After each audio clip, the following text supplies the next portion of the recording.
Alhamdulillahirabbil alamin wassalatu wassalamu ala asrofil anbiya'i wal mursalin nabiyina Muhammadin wa ala alihi wa sahbihi ajma'in amma ba'du.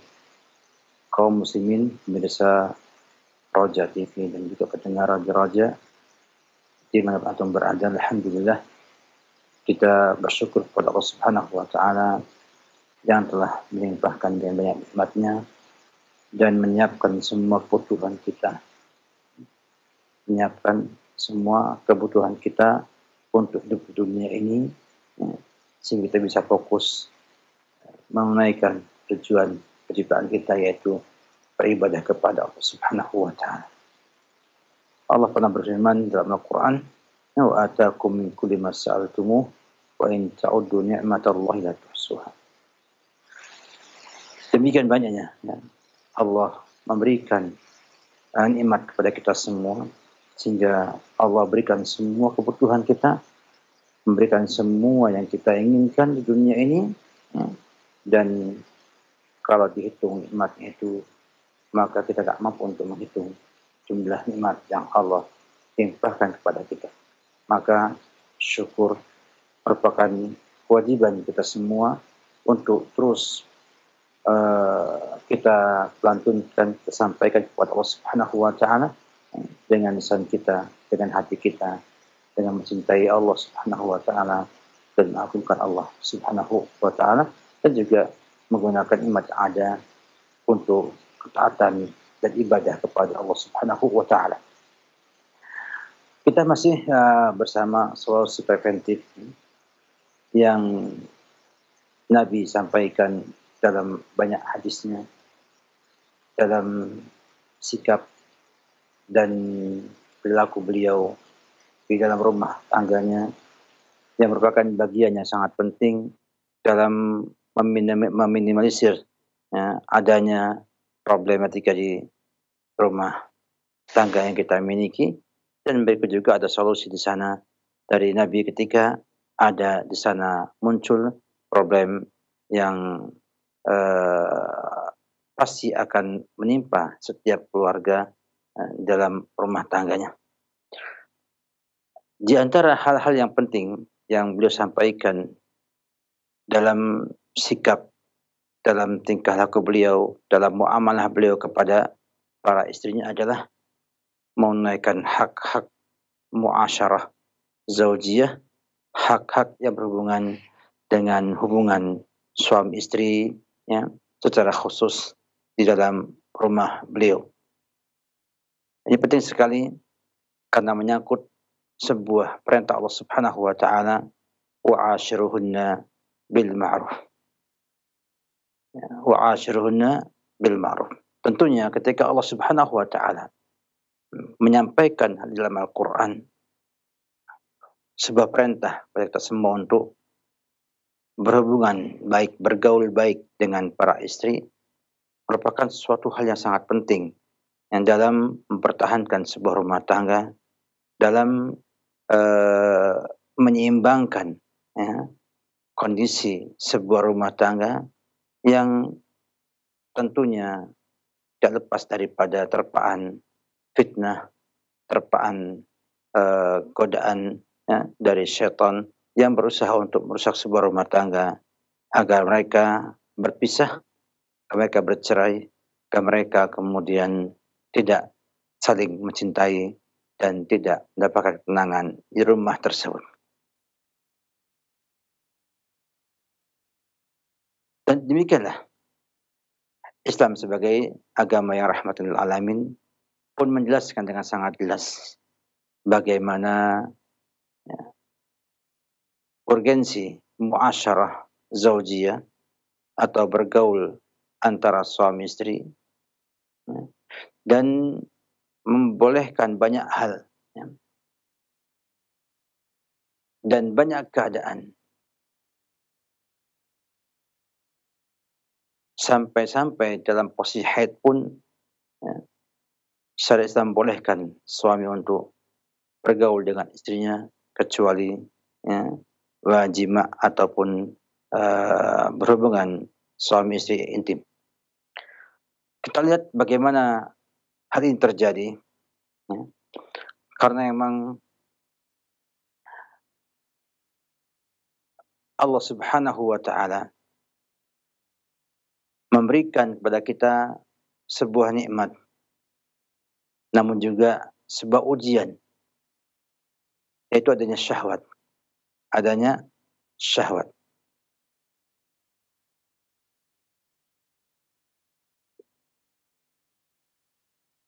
Sehingga dengan syahwat ini seorang manusia bisa merasakan keindahan dunia, bisa menikmati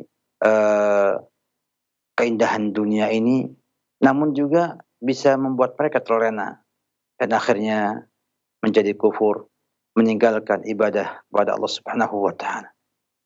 Makanya itu Allah berfirman tentang ini dalam surat Al-Imran ayat yang ke-14, "Zuyyina lin-nasi hubbus syahawati minan nisa'i wal banina wal qanatiril muqantarati minadh dhahabi wal fiddati wal khailil musawwamati wal an'ami wal harth, dzalika mata'ul hayatid dunya."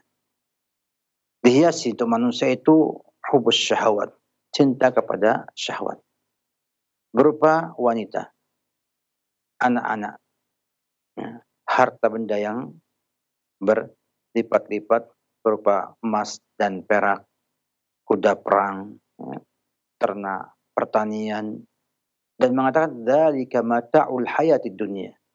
Itu adalah perhiasan kehidupan dunia. Sehingga dari sisi ini semua dapatkan bahwa akan terjadi sebuah keindahan sebuah rumah tangga apabila manusia mampu menyampaikan syahwatnya tersebut pada posisi yang baik, yang tepat, dan tidak kurang, tidak lebih. Sini bagaimana manusia diberikan sebuah tabiat ya untuk menyukai adanya mata perhiasan dunia ini. Dan Nabi pun demikian menjelaskan dalam hadis yang sampai beliau sallallahu alaihi wasallam ya, ad-dunya mata. Dunia ini adalah perhiasan. Ya. Wa khairu mata'id dunya al-mar'atu as-salihah. Dan sebaik-baiknya perhiasan dunia adalah wanita yang saleh. Apabila wanita yang saleh adalah sebaik-baiknya perhiasan kehidupan dunia ini, tentunya ya, tidaklah mengherankan bila kita mendapatkannya ya, menjadi bagian daripada kecintaan Nabi kita Muhammad sallallahu alaihi wasallam. Sehingga beliau pernah menyampaikan hal ini sallallahu alaihi wasallam, hubbiba ilayya min dunyakum an-nisa'u wat-tibu wa ju'ilat qurrata 'aini fis salati. Nabi berkata, hubbiba ilayya min dunyakum. Ya, dibuat cinta kepadaku, membuat aku cinta dari dunia kalian, an-nisa, wanita, at-tib, minyak wangi, dan jadikan qurratu aini, ya, hiburan Nabi kita Muhammad SAW tadi di salatnya. Sini kita lihat bagaimana Nabi kita Muhammad SAW menyampaikan bahwa manusia punya tabiat yang tidak bisa ditinggalkan oleh mereka, yaitu ya, cinta kepada wanita, ya, cinta kepada yang baik-baik dan indah, ya, serta ya, dijadikan hiburan Nabi pada salat.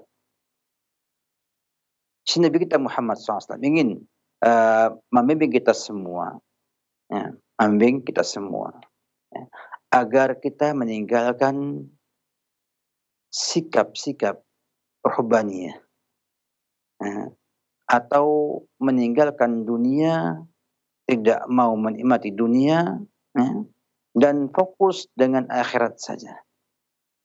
Yang waktu itu ya, berkembang ya, di mereka dengan adanya ruhbaniyah, yaitu para pendeta yang tidak menikah. Ya. Dan mereka anggap sebagai sesuatu yang besar, sesuatu istimewa bila seorang itu tidak menikah. meninggalkan syahwat wanita, ya, kemudian fokus pada ibadah. Oleh karena itu ketika sahabat yang mulia Utsman bin Maz'un, ya, ingin tabattul, ingin membujang selama hidupnya, Nabi kita SAW melarangnya dan mengatakan kepada dia, innallaha qad abdalana birruhbaniyati al-hanafiyatus samhah. Ya, Allah telah mengganti kita, ya, telah mengganti ruhbaniyah dengan hanafiyah samhah, dengan agama yang lurus, yang samhah, yang mudah. Oleh karena itu, jadilah pernikahan sebagai sunnah Nabi kita Muhammad sallallahu alaihi wasallam.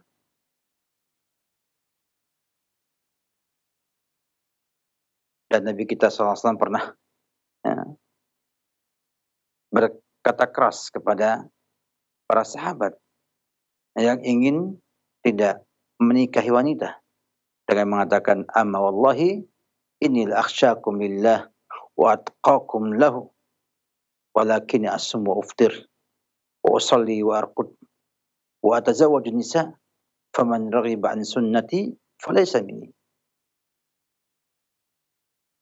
Adapun demi Allah, aku adalah orang yang paling takut kepada Allah Subhanahu wa taala, paling takwa kepada Allah Subhanahu wa taala.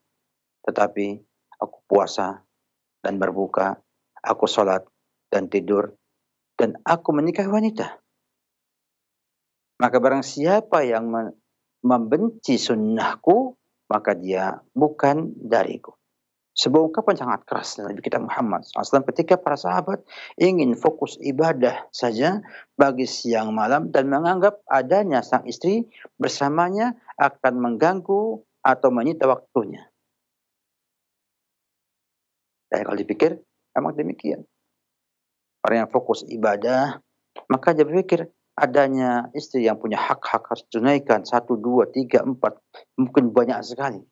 Juga harus menyisakan waktu untuk dia, untuk keluarga, ya. Tentu akan mengurangi kuantitas ibadah mereka kepada Allah Subhanahu wa taala.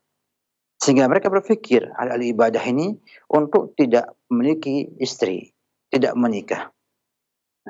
Nabi kita Muhammad SAW melarang dengan sangat keras dengan mengatakan faman raghiba an sunnati falaysa minni.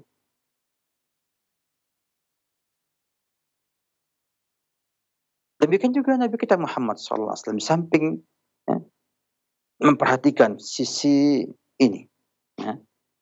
Juga demikian juga Allah Subhanahu wa taala menampilkan kepada kita sebuah gambaran cukup jelas bahwa manusia itu dihiasi kepada manusia cinta syahwat, dan tidak mencelanya. Tidak mencelanya. Ya. Dan mengatakan dzalika mata'ul hayatid dunya. Tinggal kita bagaimana memanfaatkan itu semua. Bahkan Nabi memuji wanita saleh sebagai khairu mata'id dunya. Ya.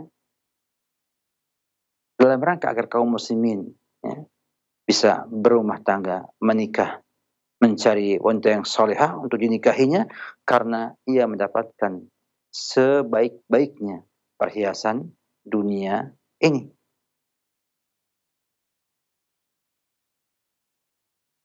Ditambah lagi dengan larangan beliau kepada para sahabat Nabi kita Muhammad SAW, para sahabat yang ingin tidak menikah. Dan beliau tambah dengan yang lainnya dengan mengatakan wa fi budir ahadikum sadaqah. Ada pada kemaluan salah seorang kalian sedekah. Sahabat Nabi bertanya, ya Rasulullah, ayati ahaduna syahwatahu wa yakunu lahu fiha ajrun? Wahai Rasulullah, apakah seorang kita, seorang kami, ya, mendatangkan syahwatnya, artinya mengeluarkan syahwatnya dan ia mendapatkan pahala? Dan bagaimana tasawur ataupun pandangan para sahabat ketika melihat hal seperti itu? Apakah benar bahwa kita hubungan seksual, hubungan jima itu mendapatkan pahala? Maka beliau menjawab, ara'aitum law wada'aha fi haramin akan alaihi fiha wizrun.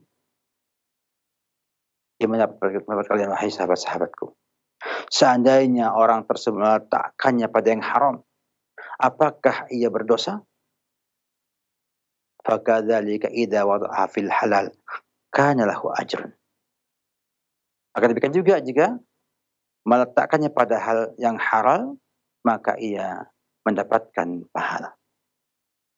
Nabi mengatakan sedemikian hebatnya, sedemikian detailnya, menunjukkan bahwa hal ini bukan perkara mudah, bukan perkara yang remeh, namun perkara yang penting ya, dalam menjaga keutuhan rumah tangga seorang muslim. Berapa banyak dengan sebab ini muncul problem ya, dan berapa banyak dengan sebab ini rumah tangga bisa damai dan tentram dengan segala kekurangan yang lain yang ada pada keluarga tersebut. Hal ini disampaikan oleh kita semua ya.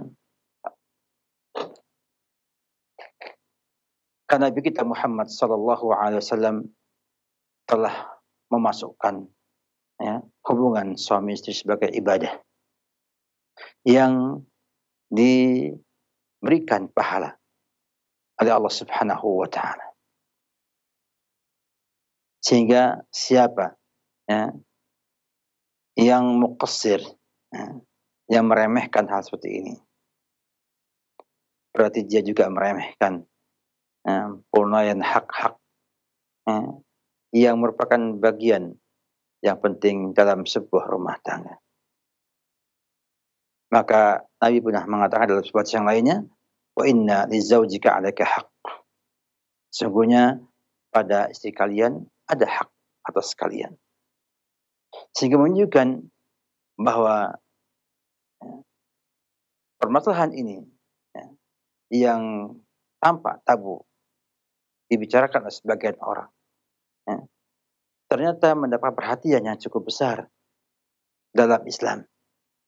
Cukup besar dalam Islam.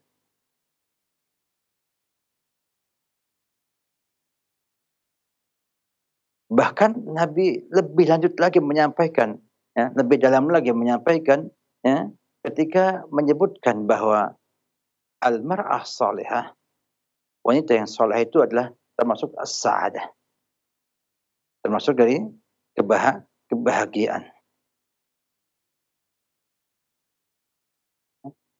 Dan demikian tampak sekali pengertian kebahagiaan menurut Nabi kita Muhammad SAW bukan hanya terbatas pada kelezatan maknawi. Bukan hanya pada kepuasan maknawi. Namun juga menyangkut bentuk yang hissi atau yang nampak, yang dapat dilihat, dapat dinikmati. Lihatlah sabda beliau sallallahu alaihi wasallam, arba' minas sa'adat. 4 hal termasuk daripada sa'adah. Al-mar'atus salihah, perempuan yang soleh. Wal maskanul wasi', rumah yang luas. Wal jarus saleh, tetangga yang soleh. Wal markabul hani, dan kendaraan yang baik, yang nyaman.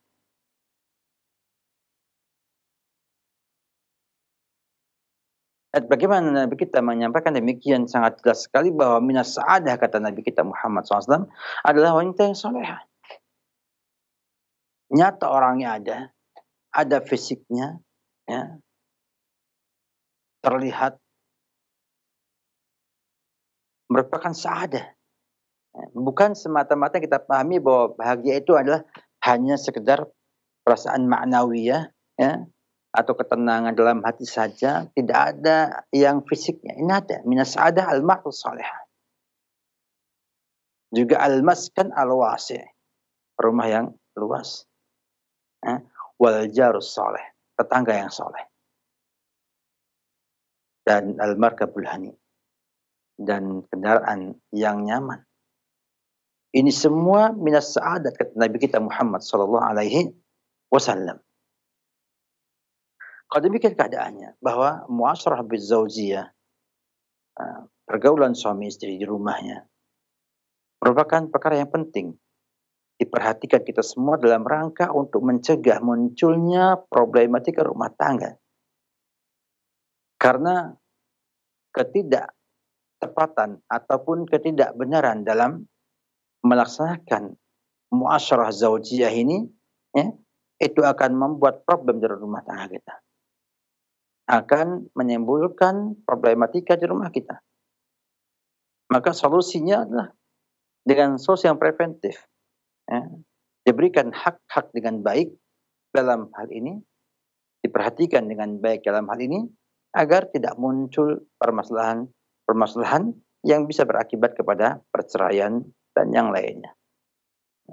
Termasuk juga, ya, kita dapatkan banyak godaan zaman sekarang ini, munculnya perselingkuhan, mungkin karena tidak pernah memperhatikan permasalahan yang seperti ini. Di mana sang laki-laki tidak mampu menunjukkan pandangan dan menjaga kemaluannya, dan sang perempuan pun demikian juga tidak mampu menjaga pandangan dan juga kemaluannya. Maka Islam memberikan perhatian, ya, dari mulai menyampaikan bahwa Allah memberikan manusia ini hubbuh syahwat, dan mengatakan bahwa perempuan, anak, harta benda itu semua adalah mata'ul hayati dunia.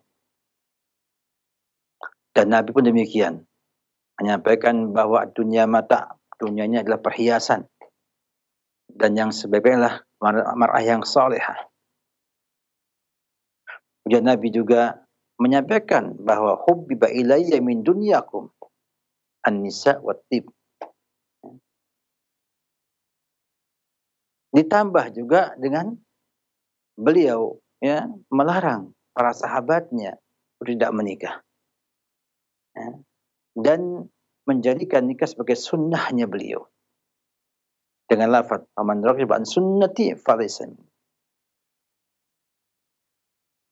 Dan beliau pun menjadikan hubungan suami istri berpahala, artinya satu bentuk ibadah kepada Allah Subhanahu wa ta'ala.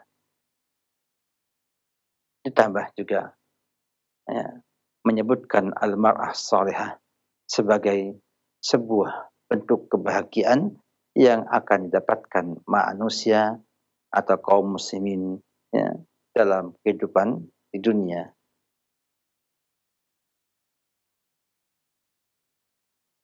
Demikian kita lihat bagaimana perhatian Islam terhadap permasalahan ini, ya, dan semoga kita semua dimudahkan Allah Subhanahu wa ta'ala untuk bisa memperhatikan hal tersebut dengan baik, karena Allah katakan wa ashiruhunna bil ma'ruf, dan setiap kita menikah, ya, ada pesan untuk muasyarah bil ma'ruf dalam khutbah nikah yang biasa ada di masyarakat. Untuk bagaimana contoh penerapannya, ya, yang Nabi lakukan di rumahnya, insya Allah kita akan sambung pada perjumpaan pekan depan tentang bagaimana Nabi menunaikan muasyarah bil ma'ruf di rumah-rumah beliau sallallahu alaihi wasallam. Semoga yang sedikit bermanfaat, moga kita memperhatikan hal seperti ini, karena ini merupakan bentuk daripada menjalankan sunnah-sunnah Rasulullah sallallahu alaihi wasallam. Semoga bermanfaat. Wabillahi taufiq. Salam Muhammad wa ala alihi wa sahbihi wasallam. Baik, terima kasih kami ucapkan untuk Al Ustadz. Jazakumullahu khairan materi bahasan nasihat yang telah disampaikan. Ikhwatal Islam, untuk selanjutnya kita memasuki sesi interaktif. Bagi Anda yang akan bertanya secara langsung kepada Al Ustadz seputar tema yang dibahas atau permasalahan rumah tangga, silakan bisa menelpon. Silakan. Ya. Assalamualaikum. Waalaikumsalam warahmatullahi wabarakatuh. Silakan pertanyaannya. Ya, silakan Ibu. Ya, Ustazah. Ustaz. Ya, silakan pertanyaannya Ibu. Ana mau bertanya, Anak kan sudah bercerai 2 kali dalam berumah tangga. Ya, Dan silahkan itu dilanjut. bisa membuat anak jadi merasa trauma. Apakah itu was-was dari syaitan, Ustaz? Iya, baik, Syukran, itu Ustaz. saja. Baik. Assalamualaikum. Waalaikumsalam warahmatullahi wabarakatuh. Silahkan, Ustaz. Alhamdulillah,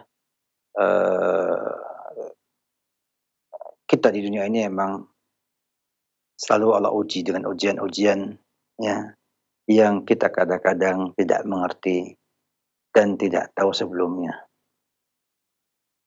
Namun tentunya sebagai seorang muslim, yang kata Rasulullah SAW, ajaban li amril mu'min, inna amrahu kullahu khairun. Nah, menakjubkan urusan seorang mukmin.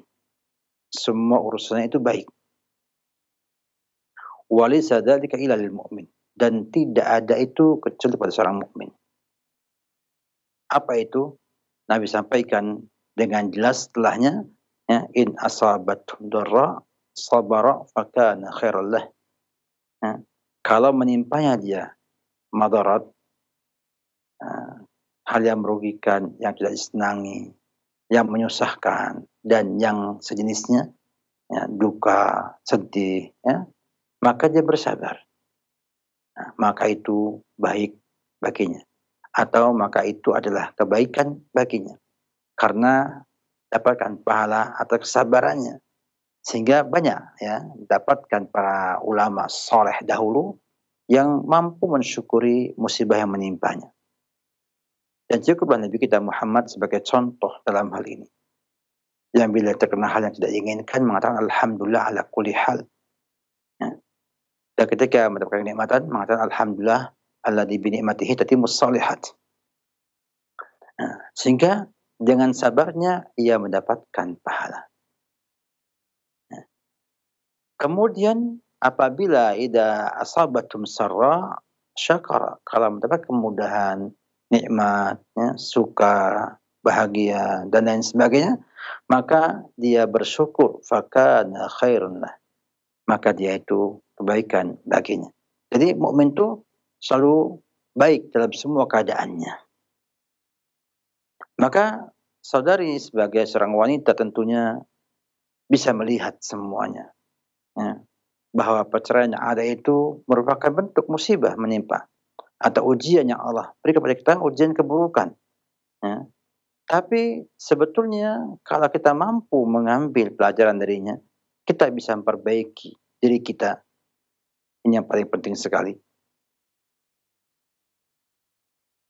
Kemudian mampu meraih pahala besar. Ya. Jangan kita bersabar atas musibah yang menimpa tersebut. Dan yakinlah bahwa Allah itu sudah menjanjikan kepada kita kemudahan dari kesusahan. Inna ma'al usri yusra, inna ma'al usri yusra. Yang kata pertama, Allah berikan kesempitan sekali dan 2 kemudahan. Sehingga perceraian yang ada pada ibu ya, sampai 2 kali. Nah, tentunya sebagai seorang mukmin, ya, seorang muslimah mengambil pelajaran dulu. Kenapa sebabnya? Kok bisa saya bercerai 2 kali? Untuk dianalisa, apakah itu memang mutlak kesalahan sendiri atau memang itu merupakan bagian daripada kesalahan orang lain? Tapi yang jelas bahwa semua musibah itu kita punya peran di sana. Kita punya peran di sana. Sehingga kita tidak menyalahkan orang lain atas musibah yang menimpa kita. Tapi juga ikut menyalahkan diri sendiri dengan melihat apakah saya memang sudah benar dalam hal ini. Sudahkah saya menunaikan semua perintah Allah dan Rasulnya dalam saya sebagai seorang istri atau tidak? Nah, sehingga hal itu membuat seorang mukmin bersabar ya, dan kemudian melihat kembali apakah saya harus trauma? Jawabannya tidak bertrauma. Tidak boleh trauma. Ya. Sebab ia melihat ya, yang pertama gagal ada penyebabnya. Yang kedua gagal ada penyebabnya. Yang ketiga harus ya berusaha menghindari ya sebab-sebab kegagalan yang sebelumnya ya dengan melihat ya, apakah dengan menikah 3 kali ini akan memberikan kebaikan atau tidak memberi kebaikan kepada ibu. Demikianlah wanita yang mukminah. Contohnya para sahabat dahulu. Ada sahabat yang menikah sampai 5 kali, ada 4 kali, ada 3 kali, dan tidak ada trauma dalam hal ini. Ya. Karena mereka memandang semua itu adalah yang takdir Allah Subhanahu wa Ta'ala dan ujian bagi dia. Ya. Namun mereka bukan sekedar hanya bersabar dalam artian menyerah, namun berusaha memperbaiki keadaan yang ada sehingga semakin dekat dengan Allah Subhanahu wa Ta'ala dan mencari suami yang mampu membawa ia ke surganya. Maka bila ada nanti suami yang mau menikahi ibu, ya, laki-laki yang menikahi ibu, dan ibu rasa mampu membawa ibu ke surga, walaupun mungkin butuh dengan pengorbanan, ya, susah dan payah, itu bagian daripada jalan menuju surga. Terima, menikahlah. Tidak perlu kita trauma di dunia ini, karena semuanya itu dengan takdir Allah Subhanahu wa Ta'ala, dan kita diminta untuk bersabar dan bersabar dan bersabar sampai Allah mencabut nyawa kita, menghadapnya dengan penuh pahala dan ketakwaan. Allah alam bisawab. Baik, terima kasih Al-Ustadz atas jawaban dan nasihatnya. Semoga bermanfaat bagi ibu yang bertanya dan kita yang menyimaknya. Ikhwatal Islam, masih kami akan mengangkat pertanyaan dari penelpon kembali. Silakan penelpon kedua kami coba sapa. Ya, silakan. Halo, Assalamualaikum. Waalaikumsalam warahmatullahi wabarakatuh. Dengan siapa dari mana Bapak? Dari Pak Rudi di Cibubur. Pak Rudi, silakan pertanyaannya Bapak. Saya mau bertanya tentang ini Pak Ustadz.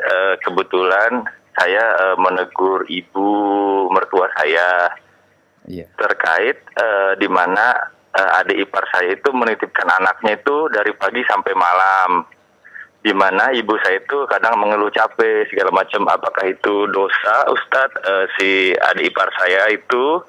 Dan ketika ditegur malah saya yang dijauhi, karena sepengetahuan saya dosa ketika menitipkan anak dari pagi sampai malam, apalagi si ibu sampai mengeluh kecapean. Mohon penjelasannya Ustaz. Adik iparnya bekerja barangkali atau ada hal lain ya iya, Bapak suami ya? istri bekerja, betul. Baik. Iya. Terima kasih Ustaz. Terima kasih Bapak. Barakallahu fiik. Waalaikumsalam warahmatullah. Silakan Ustaz.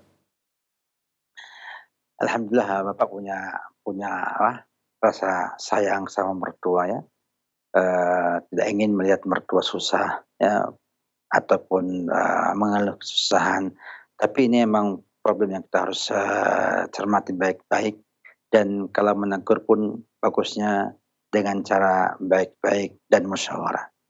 Karena saya melihat walaupun bisa fenomena ada di sekarang ini di sebagian kaum muslimin, itu ketika mereka mengejar dunia sebanyak-banyaknya, ya, bukan secukupnya, sebanyak-banyaknya, maka akhirnya sang bapak sudah bekerja putang-panting, dirasa nggak cukup juga. Akhirnya ibu bekerja semuanya. Tentunya kalau dua-duanya bekerja, maka anak itu akan terlantar di rumahnya. Maka kadang ya sang anak, karena biasa di sebagian masyarakat di Indonesia ini, ya, itu sangat mudah untuk menitipkan anak-anaknya ke ibunya, ya, atau ke neneknya anak-anak tersebut. Dengan tidak ada sama sekali rasa bersalah ataupun apa, bahkan terkadang kayak hal yang sepele dan hal yang lumrah kayaknya seperti itu. Maka hal seperti ini ya, walaupun kita katakan tidak benar ya, tapi memang perlu adanya sebuah kebijaksanaan dari kita semua untuk bisa memahamkan dulu ya, bahwa itu bukan sikap yang baik ya, bukan sikap yang baik. Ya, dan itu gak mungkin bisa setiap hari dibuat demikian.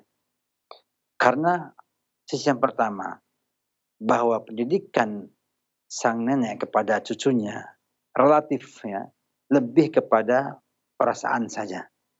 sehingga relatif tidak akan mampu membimbing anak itu menjadi anak yang lebih baik atau yang ideal. Yang kedua, kesibukan orang tua yang berlebihan hanya dengan alasan mencukupi kebutuhan yang dimilikinya merupakan alasan yang salah. Alasan yang salah. Bila sampai meninggalkan hak-hak anak tersebut. Ini yang perlu diperhatikan. Artinya seandainya ibunya pun ikhlas ataupun ridho senang dengan anaknya diserahkan kepada sang nenek, tetap itu tindakan yang tidak tepat. Karena ibu bapaknya tidak mampu menunaikan hak-hak anak tersebut. Anak punya hak atas orang tuanya. Nah, ini yang dipahamkan kepada adik tersebut, adiknya bapak tersebut dengan baik-baik sehingga dia paham bahwa dia itu sebetulnya tidak ideal memberikan anaknya ke orang tuanya. Baru kemudian dipahamkan juga bahwa ibu itu sudah usia mungkin lebih tua dan punya kemampuan keterbatasan yang ada. Maka kalau menitipkan ke sana, maka bagaimana berupaya agar ibu itu tidak capek, tidak lelah, sehingga ada upaya yang baik dari mereka untuk kompromi dalam hal ini. Seandainya anaknya itu diserahkan kepada pembantu rumah tangga, ya lebih parah lagi. Lebih parah lagi. Makanya dalam Islam itu ada bahasa bila orang tuanya itu tidak mampu mengurusi anak tersebut, karena pisah, maka hadana hak pengasuhan kepada ibunya. Ibunya sang ibu atau neneknya dari pihak ibu. Nah, memang secara teori nenek itu lebih perhatian, lebih sayang kepada cucunya, dan lebih perhatian kepada cucunya. Jadi yang dipahamkan bukan nitipkannya, tapi pahamkan bahwa mereka harus memberikan waktu kepada anak tersebut dan jangan sampai menjadikan ibu sebagai bemper, sebagai sandaran dalam pembinaan anak tersebut. Baru kemudian nanti akan muncul kepahaman ini dan insya Allah tidak akan suudzon kepada bapak yang menegurnya, bahkan mungkin juga akan berterima kasih, bahkan bisa jadi perbaikan pada mereka lebih daripada ditegur langsung dan kemudian tersinggung dan menganggap bahwa kakaknya tidak pernah tahu nggak mau tahu dengan susahnya adiknya tersebut. Jadi perlu sikap yang bijaksana dalam menegur adik tersebut. Insya Allah sikap tidak berdosa karena memang itulah upaya untuk menegur dan memahamkan adik tersebut. Yang jelas jangan putus, tetap sambung. Dia memutuskan, kita nyambung. Artinya walaupun mereka memutuskan hubungan, kita tidak boleh memutuskan. Kita tetap sambung. Karena yang dinamakan orang yang nyambung adalah orang yang menyambung ketika diputuskan hubungan tersebut. Semoga manfaat. Allah bitar. Baik, terima kasih untuk jawaban dan nasihat Al-Ustaz. Jazakallah khairan, barakallahu fiik. Ikhwatal Islam, masih kami angkat satu pertanyaan berikutnya dari penelpon. Halo. Iya, halo. Waalaikumsalam warahmatullahi wabarakatuh. Silakan Ibu, pertanyaannya. Ini saya Ibu Sari dari Bekasi, Pak Ustadz. Silakan. Saya mau bertanya, saya janda menikah dengan seorang duda, Pak Ustadz. Waktu itu kami menikah siri. Status suami saya waktu itu sudah pisah rumah dengan istrinya sudah kurang lebih 2 tahun. Tapi secara hukum negara itu belum didaftarkan pisahnya Pak Ustadz sampai saat ini. Nah itu gimana ya Pak Ustadz dengan status perkawinan saya yang seperti ini? Apakah saya harus menikah ulang lagi di KUA ya Pak Ustadz untuk mendaftarkan status perkawinan saya Pak Ustadz? Iya. Mohon nasihatnya Pak Ustadz. Baik, terima kasih interaksinya, pertanyaannya. Barakallahu fiik wa iyyak. Nah, silakan Ustadz. Kalau pernikahan sirinya memenuhi syarat-syarat sah pernikahan, ada wali yang menikahkannya, wali dari ibu, kemudian ada saksi yang menyaksikannya, maka sah secara agama pernikahan tersebut. Namun bila ingin lebih sempurna, tentunya didaftarkan ya, ke lembaga yang mencatat pernikahan. Dan ini dikenal adanya KUA ya, atau pengadilan agama atau juga catatan sipil. Ya. Nah, apa gunanya? Gunanya kalau kita kemudian daftarkan, itu tidak mesti menikah lagi. Nah, makanya sangat dianjurkan pada kaum muslimat ataupun muslimin yang menikah dengan cara siri, artinya tidak dengan sepengetahuan negara, untuk mencatatnya dalam surat bersegel atau bermaterai. Ya, bahwa telah terjadi pernikahan pada hari ini jam sekian ya, dengan walinya fulan ya, yang menikahkan putrinya dengan si fulan, dan resmi terjadi pernikahan yang sah sesuai dengan agama dan tanda tangan saksi yang menyaksikan pernikahan tersebut, sehingga dengan surat itu ya, insya Allah bisa didaftarkan ke lembaga pencatat pernikahan agar disahkan dalam hal ini. Permasalahannya adalah ketika ia berpoligami. Ya. Ini dapat berpoligami walaupun sudah dikatakan telah pisah dengan istrinya 2 tahun lamanya, tapi secara hitungan negara ya, ini masih dinamakan berpoligami, sehingga harus memenuhi syarat-syarat yang ada dalam aturan negara.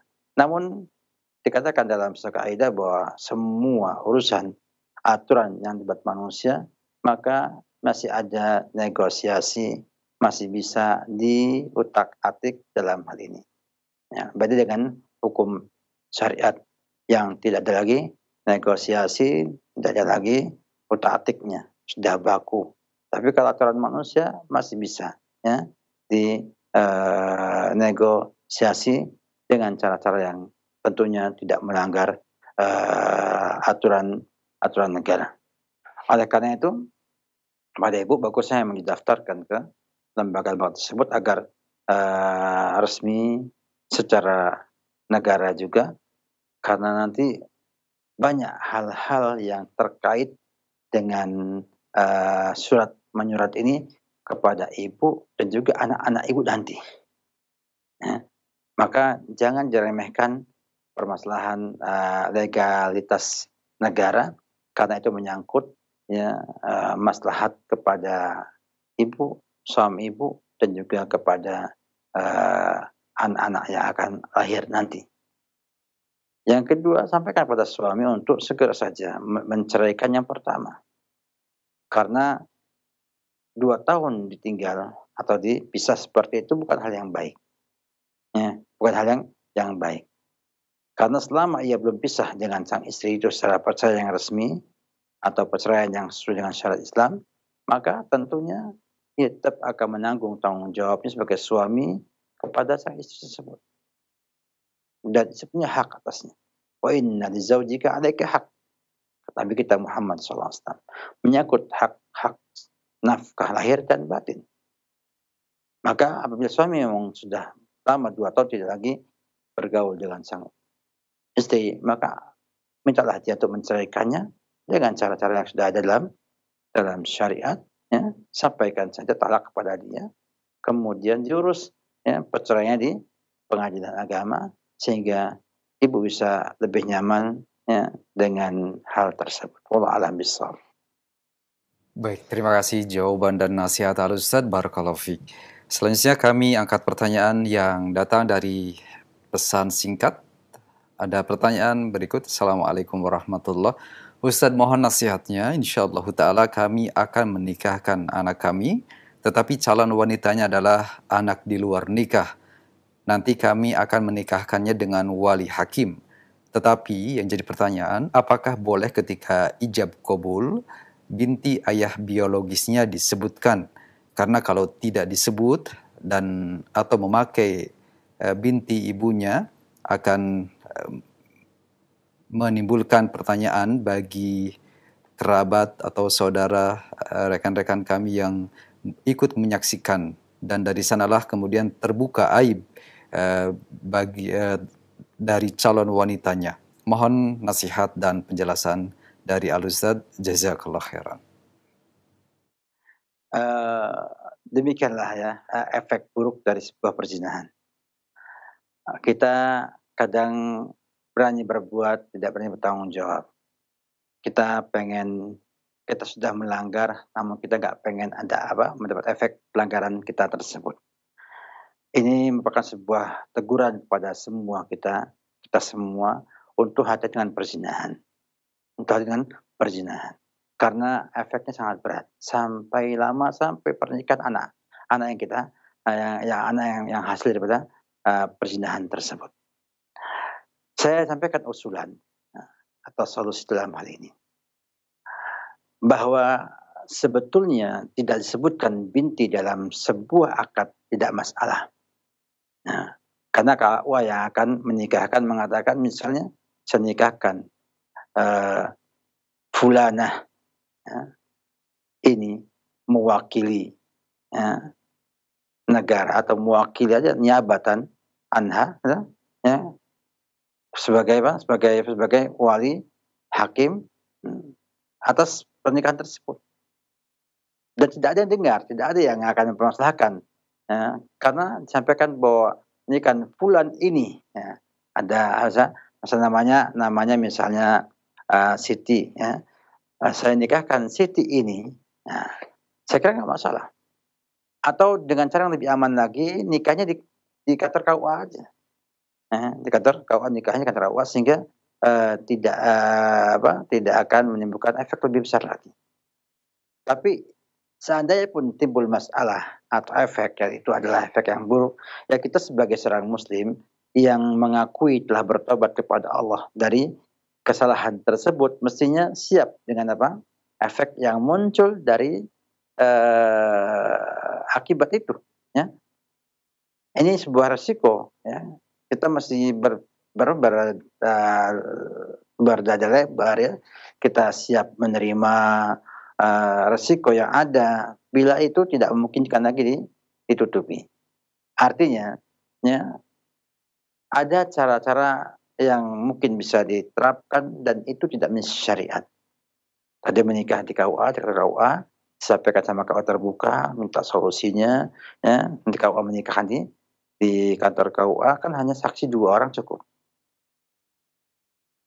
Kemudian dibawa ke walimatul urus, sampaikan bahwa telah menikah, ya, di kantor KUA tanggal sekian, jam sekian, dan sah. Ada surat dari surat KUA-nya, sehingga insya Allah itu lebih baik, ya, daripada di tempat yang ramai takut kemudian timbul masalah. Tapi seandainya pun misalnya dengan itu kok terbuka aib tersebut, yaitu sebuah resiko.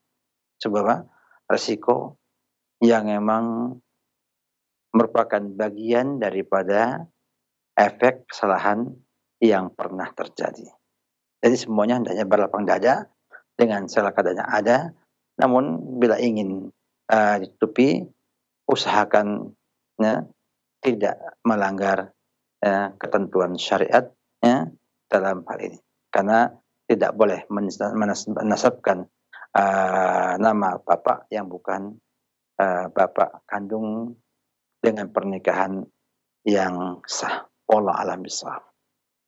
Baik, terima kasih untuk jawaban dan nasihat Al-Ustadz. Jazakallah khairan, barakallahu fiik. Selanjutnya dari pesan singkat kedua kami angkat dari saudara Abu Umamah di Sumbawa Barat. Assalamualaikum warahmatullahi.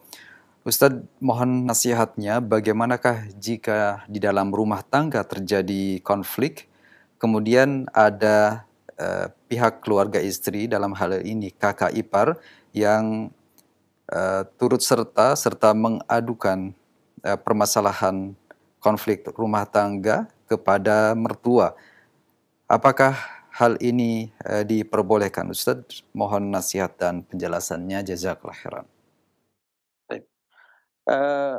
permasalahan ini kita lihat kepada kebutuhannya. Karena kadang-kadang problem rumah tangga itu tidak bisa diselesaikan berdua, ya, suami dan istri. Saya butuh orang ketiga, butuh orang ketiga. Bila dilihat dan dirasa bahwa ipar itu nanti bisa memberikan solusi, ya, atau melibatkan keluarga istri atau mertua itu akan bisa memberikan solusi terbaik bagi rumah tangga Anda, kenapa tidak? Kenapa tidak? Nah, tapi apabila dirasa nanti akan memperkeruh keadaan, bahkan memperparah keadaan, maka jangan libatkan mereka dalam hal ini. Jadi, semuanya kembali pada maslahat yang kita inginkan. Karena saya lihat ada masalah rumah tangga yang selesai dengan berdua.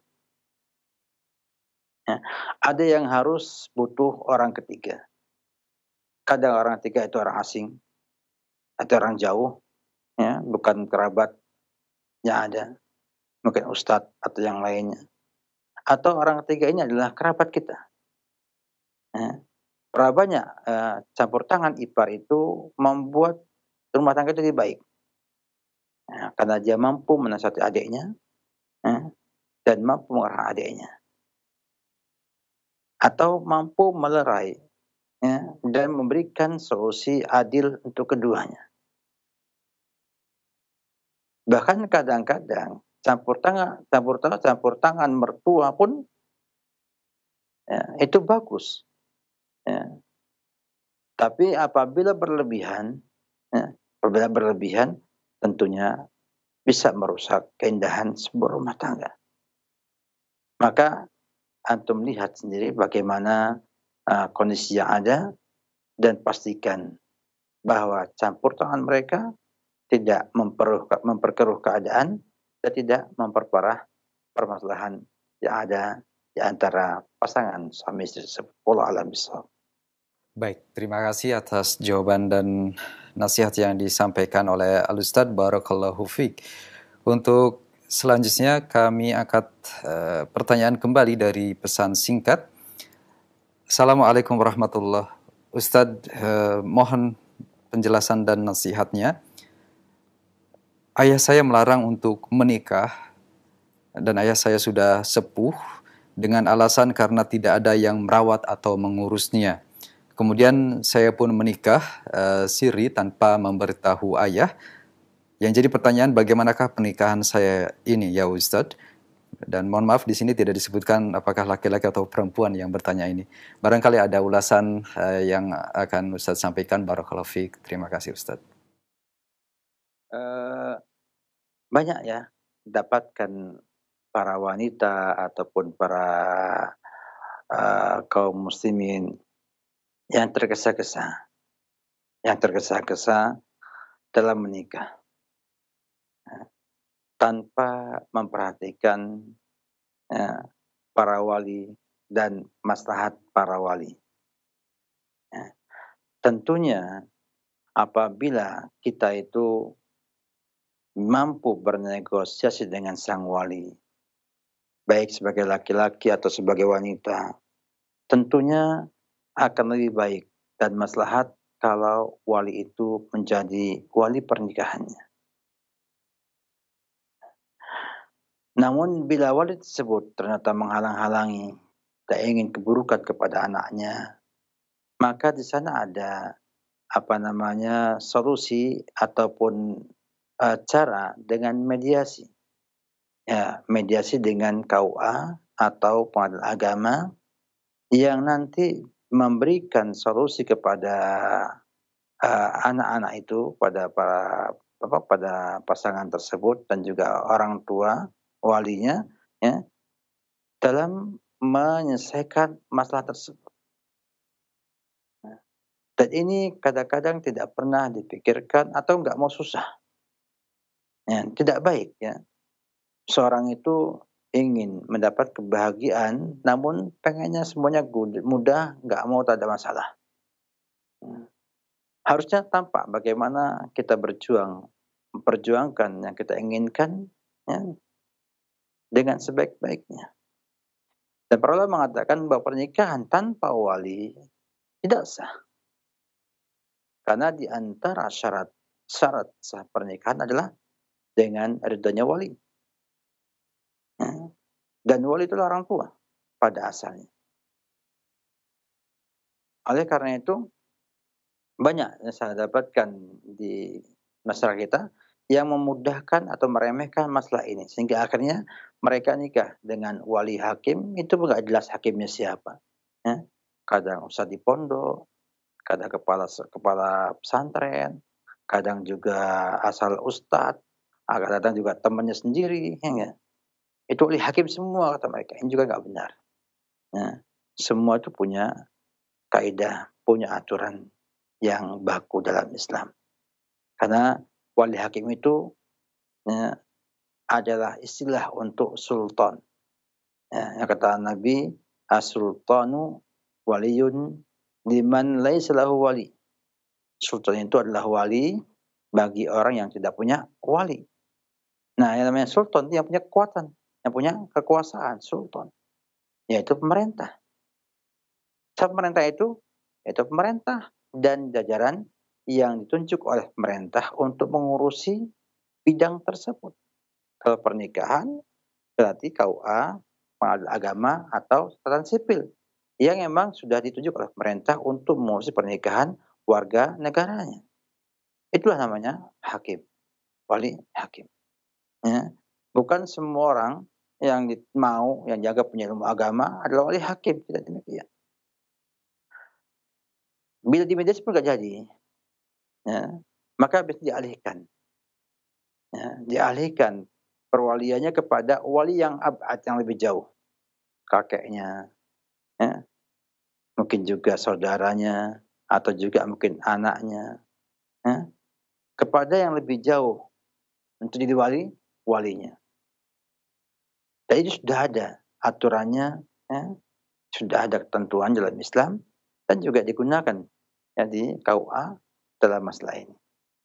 Oleh karena itu, ya, nasihat kepada para kaum muslimin yang ingin menikah, menikahlah dengan baik-baik. Bila orang tua tidak merestui, bernegolah dengan orang tua. Saya yakin orang tua Anda mencintai Anda. Hanya saja mungkin ada opini yang tidak benar pada orang tua tersebut.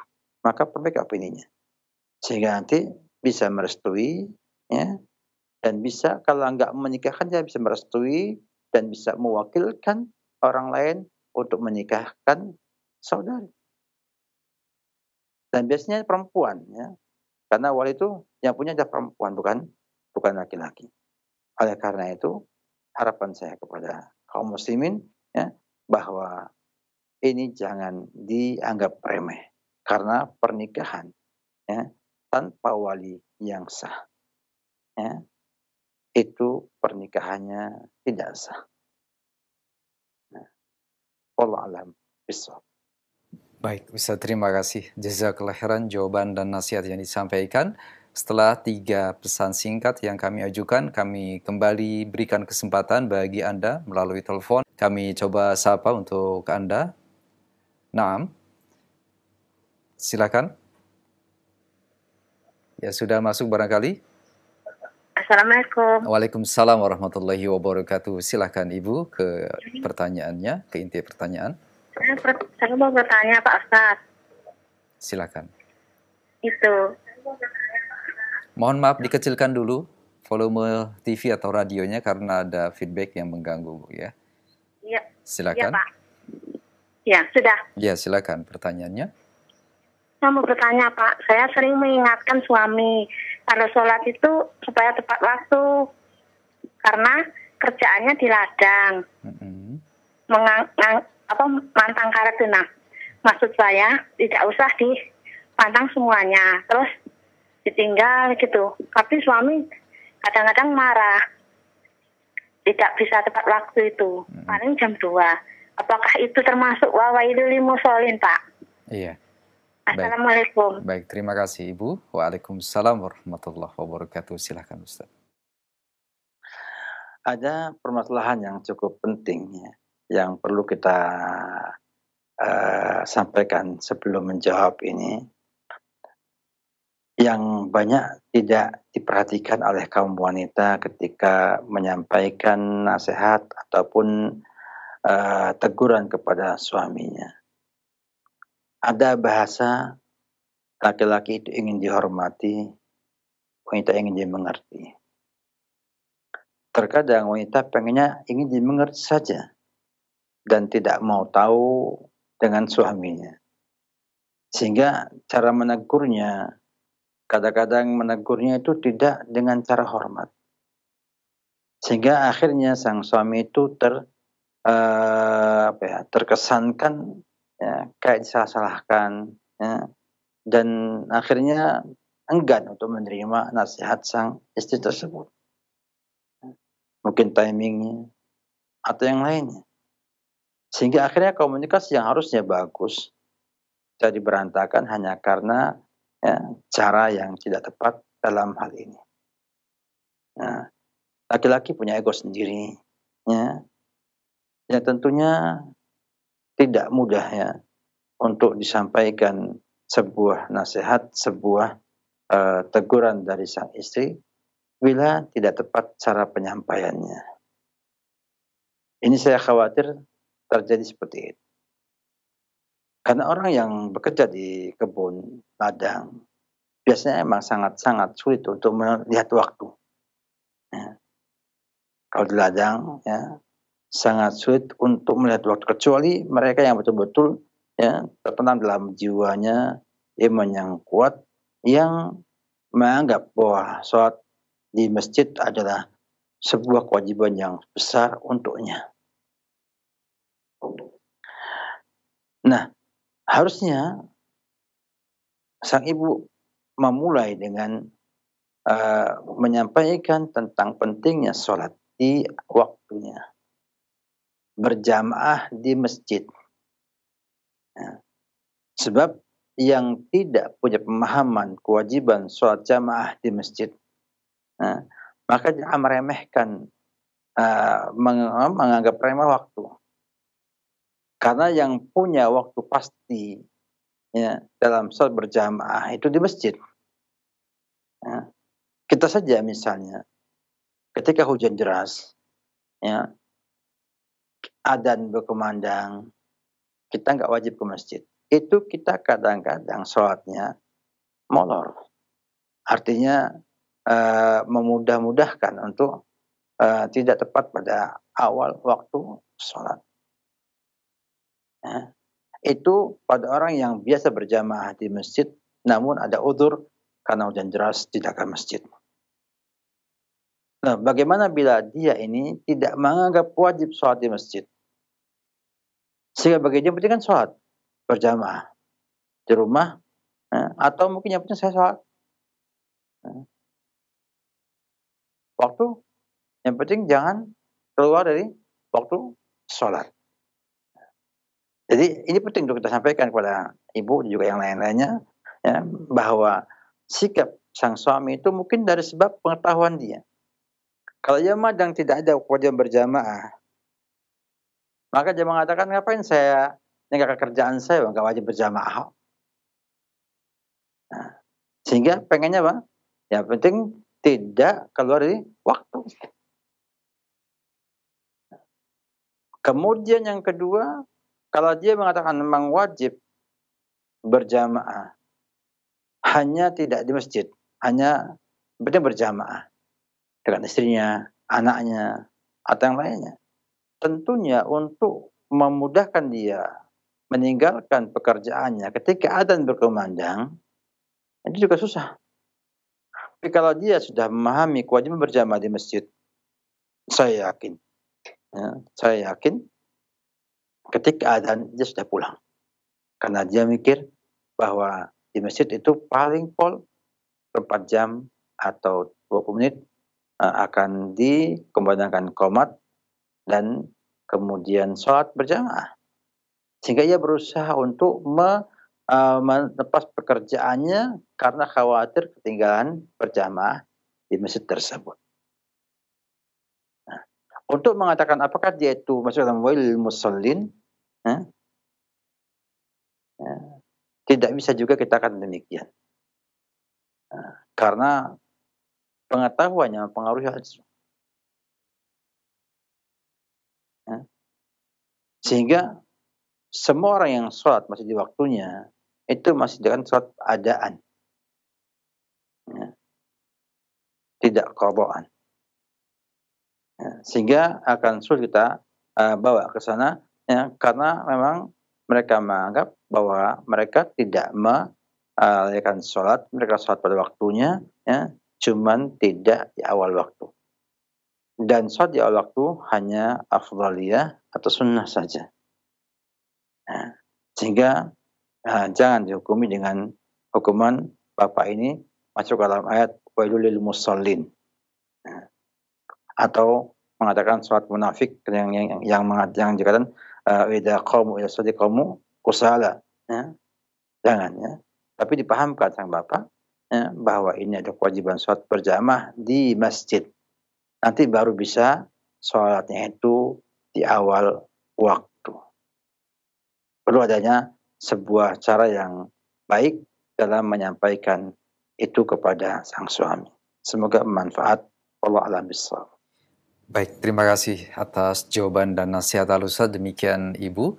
Selanjutnya kami kembali untuk menerima penelpon dari Anda semua pendengar dan pemirsa. Silakan. Ya, silakan. Naam. Ya, silakan. Dikecilkan, mohon maaf, Bapak atau Ibu yang sudah masuk. Silakan, dengan siapa dari mana? Baik, masih belum bisa tersambung. Kami terlebih dahulu angkat pertanyaan dari pesan singkat Ustaz.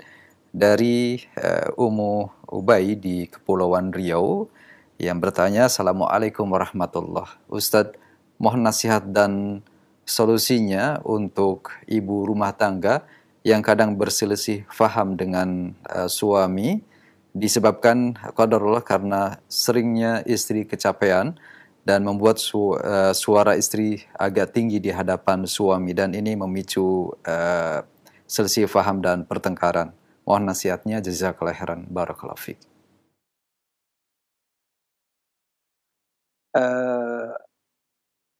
Sebuah hal yang penting yang harus dimiliki oleh pasangan suami istri itu adalah saling mengenal pasangannya, mengenal tabiat pasangannya secara umum, atau mengenal laki-laki seperti ini, perempuan seperti ini, dan mengenal tabiat khusus per orang dari pasangan tersebut. Nah, itu penting untuk adanya komunikasi yang baik. Kemudian sang istri harus mampu menyampaikan kepada suami apa yang menjadi kendala dalam rumah tangganya. Sehingga apabila memang kerja kecapean, suami tahu ini istri sedang capek, ngomongnya ngelantur, ngomongnya keras, sehingga ia mampu memahami dan akhirnya mampu memaafkan atau menyadari hal tersebut. Kalau tidak ada komunikasi yang baik, ini akan timbul masalah. Sehingga Nabi sampaikan tentang bagaimana komunikasi suami istri yang baik itu diungkapkan dalam sebuah hadis yang cukup masyhur. Rahimallahu amra'an qama minal laili fasalla wa ayqada ahlaha atau ayqada zawjatahu atau ahlahu, fa in abad nadada fi wajhiha alma. Semoga Allah merahmati laki-laki yang bangun malam hari, harus salat dan membangunkan istrinya. Kalau enggan, dia akan percikan air ke wajah sang istri tersebut sampai bangun. Hal ini tampak sekali bagaimana komunikasi yang bagus antara pasangan tersebut. tidaklah ya membuat sang istri marah-marah ketika dibersihkan air ke wajahnya, dan juga tidak membuat sang suami segan untuk membersihkan air ke wajah istrinya, agar mereka bisa menunaikan sholat malam bersama. Si menunjukkan bahwa komunikasi antara pasangan itu berjalan lancar dan baik. Ini tentunya diawali dengan saling memahami tabiat masing-masing, saling memahami keadaan masing-masing. Nah, saya lihat apabila ibu sampaikan bahwa ibu sedang capek, suaranya keras, suami malah timbul respon yang negatif dari sang suami, maka berarti harus ada perbaikan komunikasi antara ibu dengan sang suami. Sehingga nanti ibu menyadari keadaan suami dan suami menyadari keadaan ibu dengan sebab komunikasi yang baik tersebut. Jadi ini adalah faktor komunikasi ya, yang perlu diperbaiki oleh ibu dengan suami. Coba ajaklah bicara ya, baik-baik ya. Kemudian ambil waktu yang baik, buat komunikasi yang baik, sampaikan saja bahwa saya kalau capek kerja saya akan bersuara keras, mohon tolong diperhatikan, maafi ya, dan diambil hati dan sebagainya macamnya. Sehingga ketika suami melihat ibu marah-marah, dia tahu ibu sedang capek dalam pekerjaannya. Jadi itu tidak akan membuat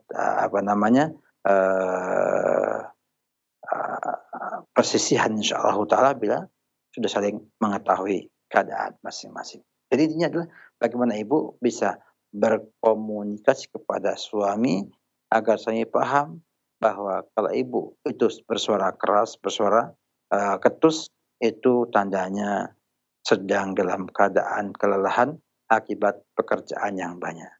Dan siapa tahu dengan itu suami mau membantu pekerjaan ibu sehingga nanti ibu merasa lebih nyaman dan tidak terlalu capek dengan pekerjaan yang ada. Allah alam bisawab.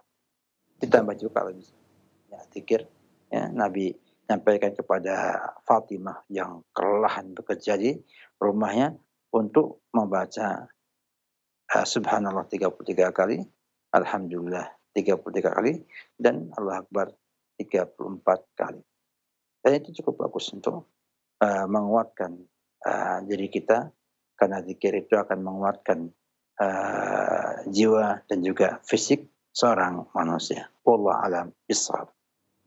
Baik, terima kasih Ustadz. Jazakallahu khairan jawaban dan nasihatnya. Kembali kami akan sapa dari pendengar dan pemirsa via telepon. Silakan.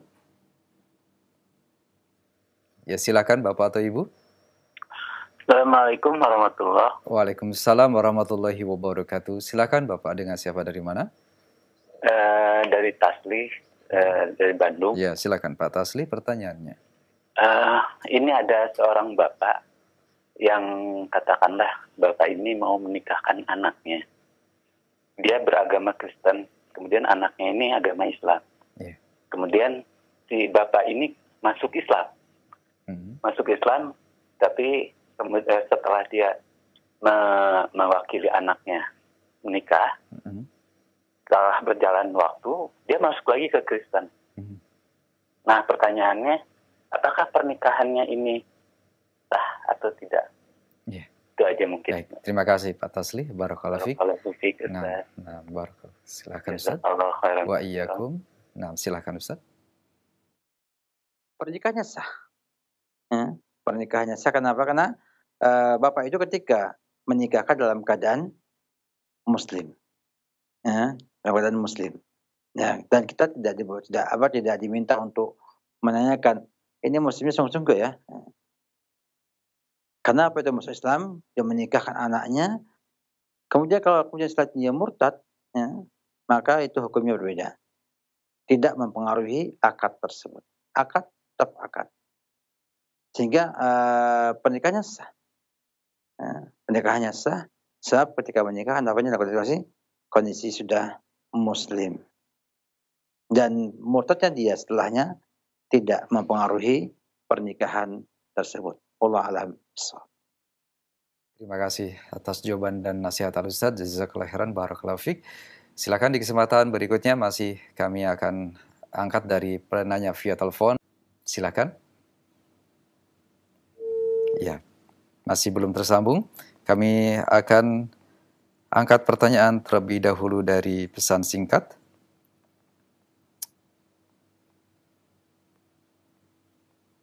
Nah, Assalamualaikum warahmatullahi wabarakatuh. Ustaz, mohon nasihatnya dari pendengar kita di Aceh.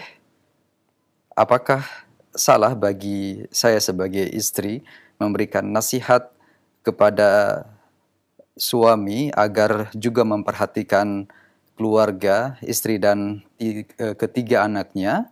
Karena saat ini suami lebih cenderung lebih memperhatikan keluarga atau orang tuanya yang masih dalam kondisi sehat dan masih kuat. Apakah nasihat terbaik bagi saya sebagai istri di dalam menghadapi suami yang kurang memperhatikan keluarga dan ketiga anaknya dibandingkan dengan orang tuanya? Barakallahu fiik, jazakallahu khairan. Sikap yang baik insyaallah ta'ala adalah pertama tentunya bersabar ya. Tentunya apa? Bersabar. Itu merupakan kunci kemenangan ibu dalam segala hal. Dan dikatakan inna ma'as sabri an-nasr.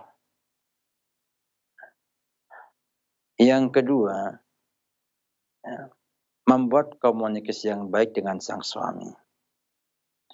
Karena di antara tuntutan sabar adalah bisa berkomunikasi dengan baik dengan suami. Agar suami mengerti bahwa ada hak-hak istri dan anaknya pada diri dia.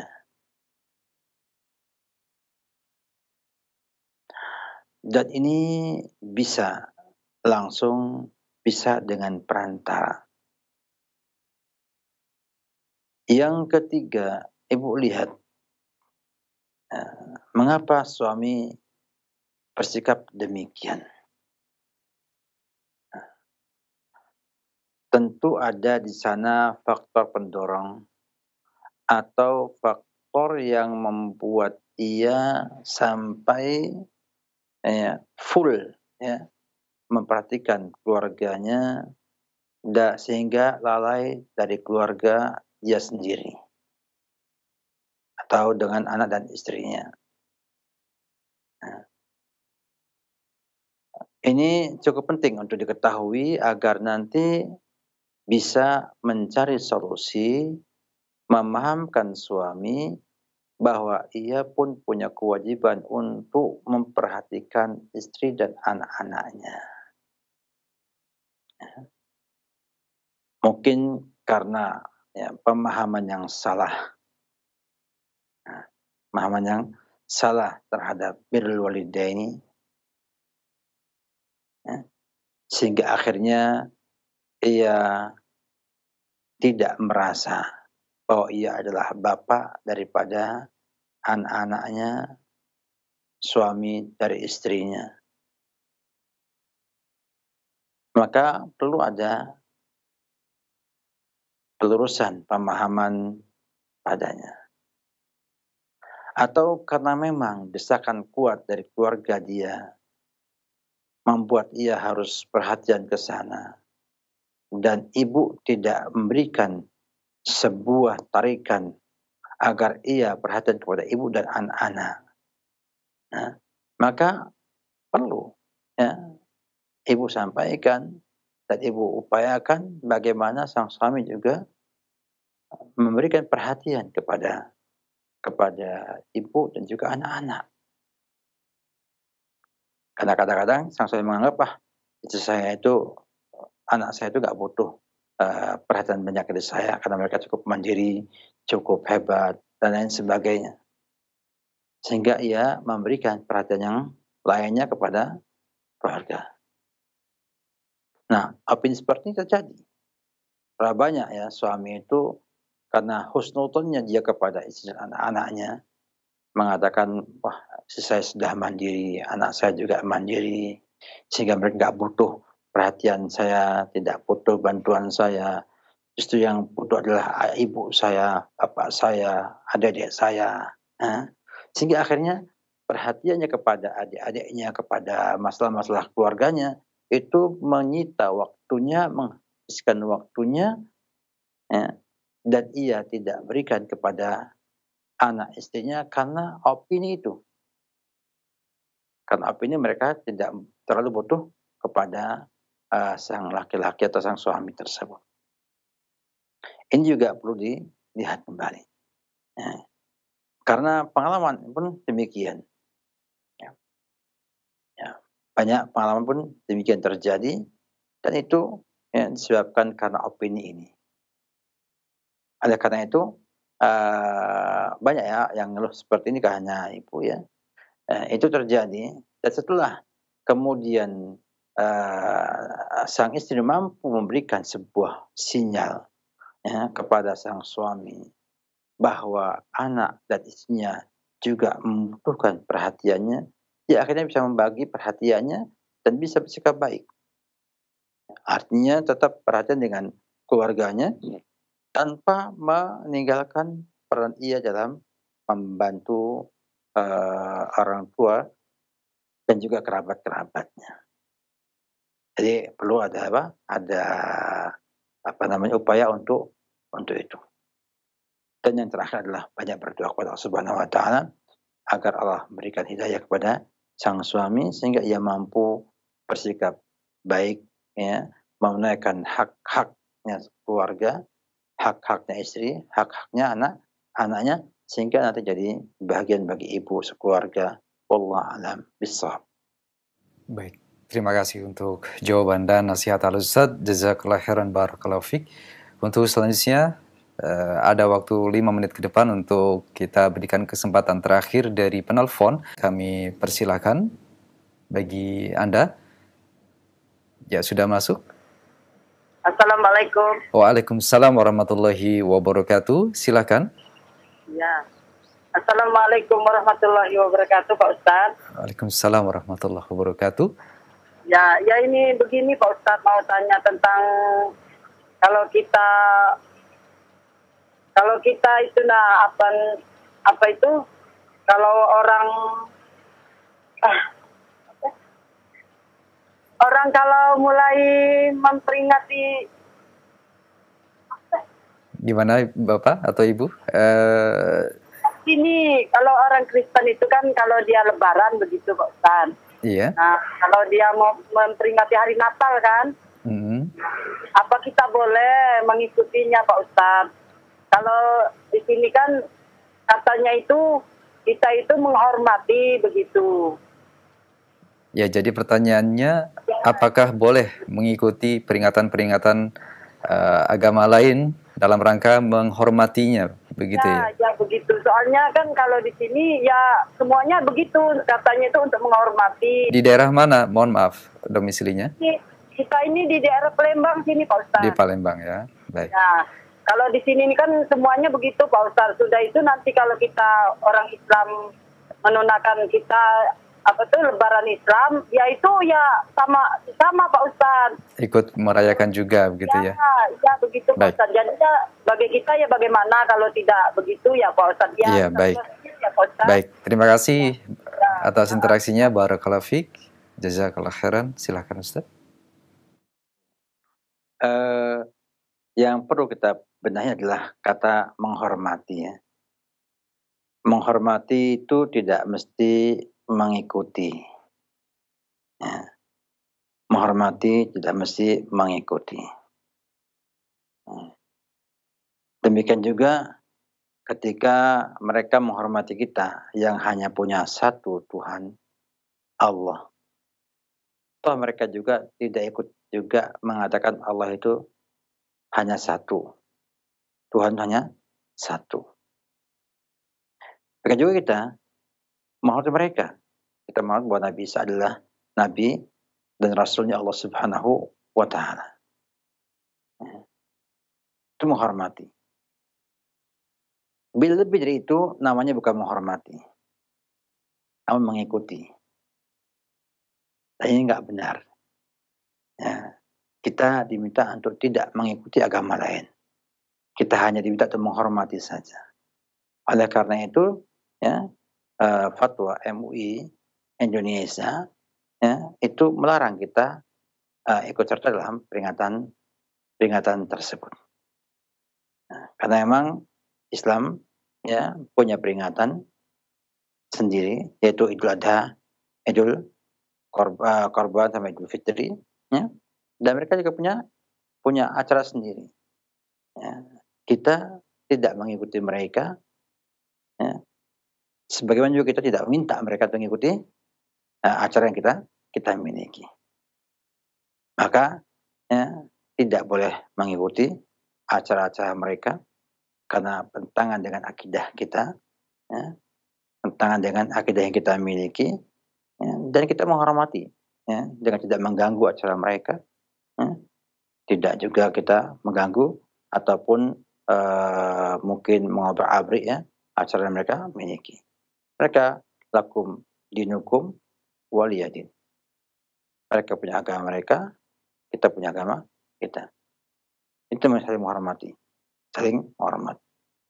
Artinya, amalkanlah ya agama kamu sesuai dengan keyakinan kamu, dan kami mengamalkan keyakinan yang kami miliki. Tidak mencampur adukan keyakinan sehingga akhirnya ya, malah enggak jelas lagi.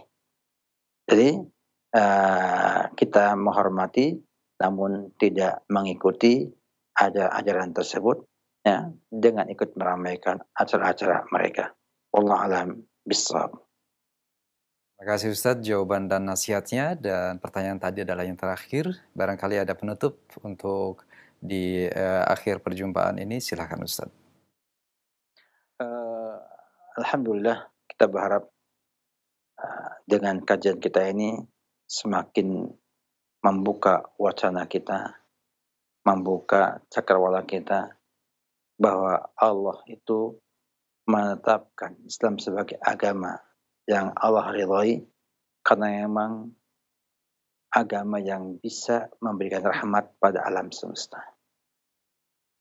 Ajaran-ajarannya semuanya memberikan maslahat kepada hamba-hamba Allah untuk bisa menggapai kebahagiaan di dunia dan di akhirat nanti. Lihatlah bagaimana ya, Islam memandang sebuah pernikahan, sebuah rumah tangga dengan demikian lengkapnya, dan memberikan solusi sebelum terjadinya problematika, dan memberikan solusi ketika sudah munculnya permasalahan. Sehingga kelengkapan Islam ini harusnya menumbuhkan dalam diri kita semakin tebal iman kita, semakin kuat keyakinan kita akan kebenaran agama Islam.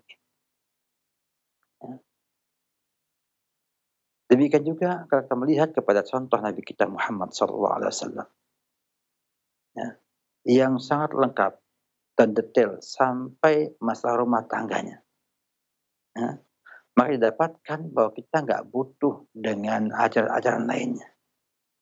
Kita sudah Allah cukupkan dengan Al-Quran dan Sunnah Rasulullah SAW yang sudah dijabarkan para sahabat, para ulama, ya, kepada kita semuanya sebagai tuntunan yang kita pakai ya dalam kehidupan kita sehari-hari.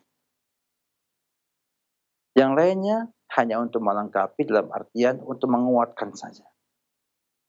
Ya. Menguatkan bahwa Islam sudah lengkap, Islam sudah sempurna, ya.